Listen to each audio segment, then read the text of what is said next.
Gwen from Hairbow Supplies, etc. Today we are going to make a really cute hair bow out of bias tape. You can buy bias tape at the store or you can make your own. So we are going to be super cool and make our own bias tape. First you'll need a piece of fabric and it is 13 inches by 2 inches wide, just like this.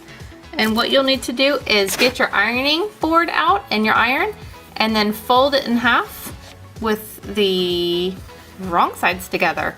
Fold it in half and press it all the way down. Next, open up your bias tape and then you want to take your iron and press this top part into the center, and then you'll take the bottom part and iron that part into the center.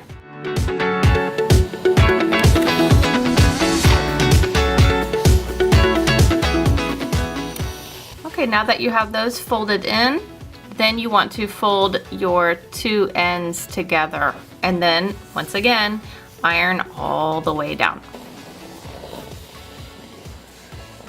Okay, now that you have your bias tape made, or if you already have your bias tape that you've purchased, what you want to do is you want to take your bias tape and make a little loop just like this, and then you wrap it around your finger. And then you take your fabric and then you push it through the little loop that you've made. Okay, so when you pull it through here, make sure that you're holding this part here as you're pulling through. And you also are being conscious of that you want to keep these two the same length. So you kind of want to pull this back part here to tighten that knot, just like that. And then make sure that your ends stay about the same.